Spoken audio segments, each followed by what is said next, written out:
April 11th, I draw Vishy Anand, who is former world chess champion. I meet Anand in a charity simul where he and Team India raised $6,000 for fight against coronavirus. Now we see the game. His chess comic name is the Vish. He starts with a ready opening. Here are the first moves. I counter with d5, c4, c6, e3, knight f6, knight c3, e6, b3, bishop e7, bishop b3, knight d7, queen c2, castle.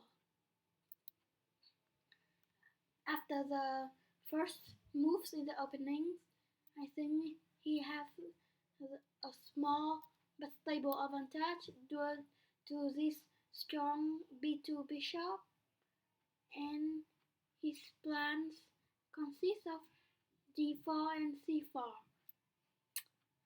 In this kind of position, black chance is smaller than white, but my advantage is he has to play 20 boards when I only have to face only him. I play a5 to play a4 later to destroy his pawn structure on the queen side. Rook e8, I want to push e5.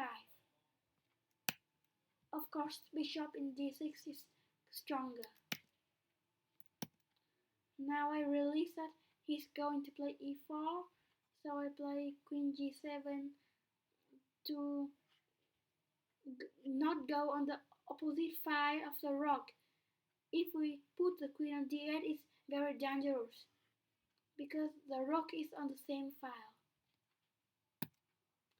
Of course, we need to exchange, and we need to put a knight on f6 to defend the king. In this position, my bishop is really weak. I am in trouble here, but luckily I managed to save. Knight e5, yeah, to occupy the center. Rook d8, bishop d3 to attack this h6, rook e1, a4. I want to counter on the queen side. b5, c5, bishop e5. Now, after rook e5, he can play rook to e3, rook to g3, bishop to c1, and the other rook to f3. He now has a very strong attack. But luckily, yeah, it's lucky day for me. He played d5. This makes that diagonal impossible to the bishop to attack. It closed the diagonal. No. Here. He played rook e4 to g4. I counter on the queen side. That's my plan. Rook to a2, exchange rook, bishop to e8 to support the g6 push, b4 to support the c5 pawn, rook a8, bishop b2, rook a4. This is a weakness. My plan is if he defends that pawn by queen b3, I will go queen g5 and d2.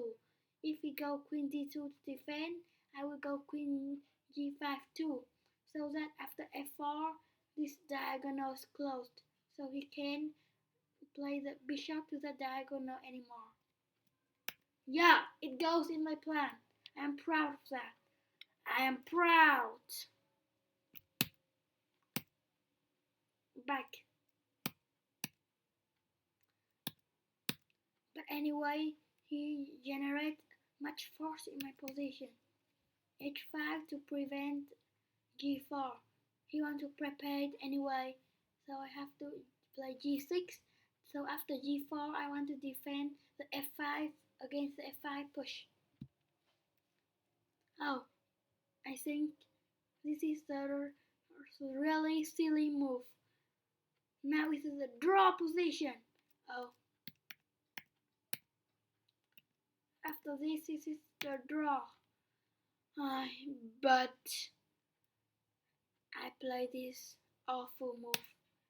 And now he have a fork.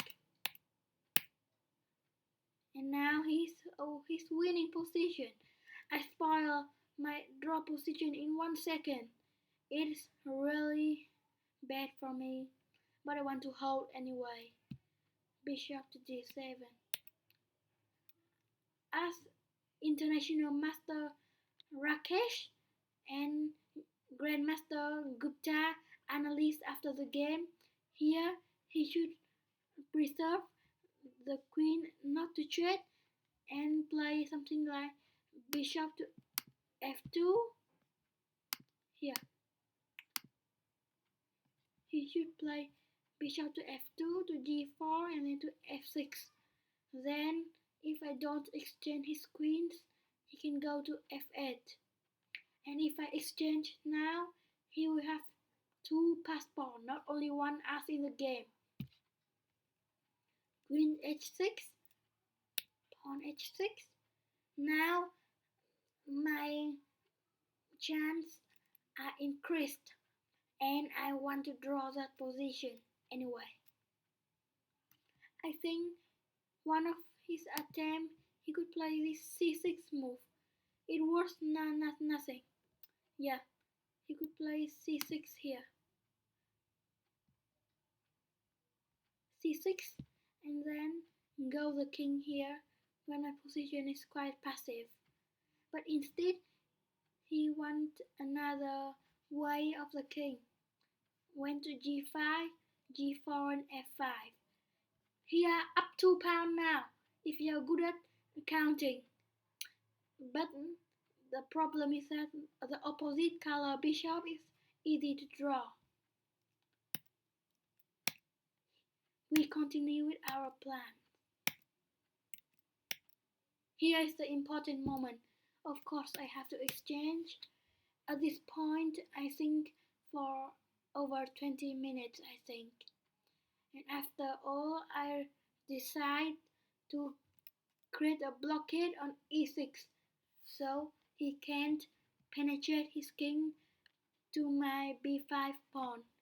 If the b5 pawn lost, I will be lost too. Here, f5, g5, g5, e5. Now if we go king to g5, I will go bishop c6 and repeat moves. But he have a last attempt for win, e6. Now I don't fall for a trap. If I play bishop to h3, he will play king to d6 and go to b8 first. So he will promote that pawn and I will be lost. So I go king e7. And now he can't go his king to d6 anymore. c6, he pushed that pawn. Bishop h3, that's a clever move. He can catch that pawn for free, but after that, my king will go to d8, and if my king can sit at c8, this pawn can't promote. And my bishop will go to f1 to protect that pawn. It will be a table-based draw. Bishop b6. If now I can go king to d8, and he want to go king d4 or d5 to catch that pawn. But I want to freeze that pawn. d4. Now he can't catch that pawn without anything. Lost? Yeah, if we go king to d4, I will go king d6, and this pawn is attacked. Attack c7, king d7, and my king go to c8. If my king sits at c8, I will be draw. And so he play king d4.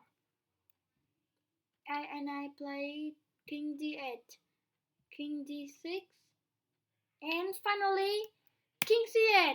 I am proud that here he give me a draw offer. I can give you that here. See?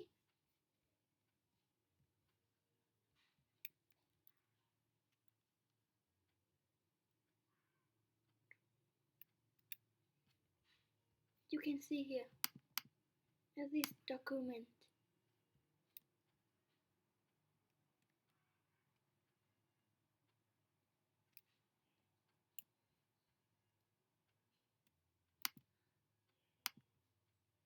Here. At that point, he gave me a draw offer. I am very glad of that. And of course I accept. Thank you. And if you think this is interesting, please subscribe my channel for further videos.